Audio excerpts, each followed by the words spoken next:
Hello, my name is Sudhanshu Tiwari. Me with my team, Tanisha, Harshit, Arpit, and my team name is Dharma Kodikam.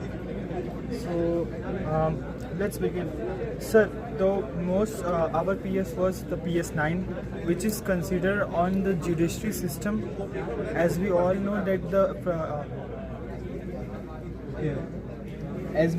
that the modern judicial ecosystems is overwhelmed by the ever expanding corpus of the legal documents, cases, files, and precedents, situation updates, and procedural records.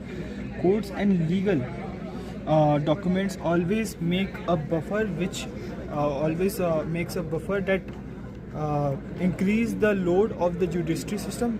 कैसे ये हम लोग का क्या करता है कि जब हम लोग को बहुत टाइम लग जाता है किसी भी केस को सॉल्व करने में, तो किसी भी केस को सॉल्व करने में धीरे धीरे वो पाइल अप होता जाता है. हमारे किसी भी कोर्ट के टाइम का एक फिक्स अलॉटेड टाइम होता है किसी भी हियरिंग का.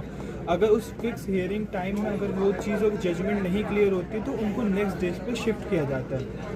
सिंस लॉयर्स के पास एक स्पेसिफिक अरेंज्ड ऑर्डर में डेटा नहीं होता, फ्रेगमेंटेड होता है, तो उनको डेटा ढूंढने में टाइम लगता है. जब वो डेटा ढूंढने में टाइम लगता है तो प्रोसीडिंग्स लंबी खिंच जाती है जिस पे डेट्स एक्सटेंड होते जाते हैं. इस वजह से जो केसेस हैं वो पाइल अप हो जाते हैं और धीरे धीरे एक लार्ज कॉर्पस क्रिएट हो जाता है. उस चीज़ को रिजॉल्व करने के लिए हमने एक लीगल डॉक्यूमेंटेशन इंटेलिजेंस सिस्टम बनाया है. इस सिस्टम में हम लोग यूजुअली क्या करते हैं, जैसे कि हमने अपनी आईडी से लॉगिन कर लिया.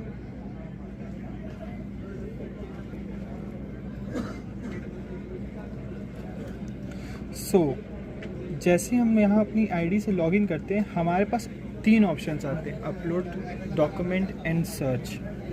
अपलोड डॉक्यूमेंट पे हम PNG फॉर्मेट में, TXT फॉर्मेट में, टॉक्स फॉर्मेट में या PDF फॉर्मेट में हम लोग फाइल्स को अपलोड कर सकते हैं.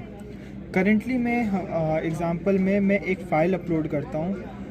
This is a file which I am gonna upload. तो अगर आपको अगर यहाँ देखिए मैंने यहाँ एग्ज़ाम्पल में 4-5 फाइलें और ऐड कर रखी हैं जो मेरे अकाउंट में लोडेड है. एग्ज़ाम्पल में अगर मुझे कोई फ़ाइल आपको शोकेस करनी है तो मैं व्यू बटन दबाता हूँ.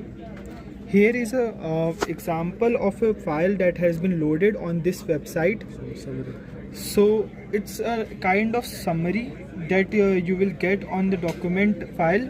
Here the most important thing comes in a feature that is anchor and verify from the BitLock feature, and it's based on blockchain Ethereum.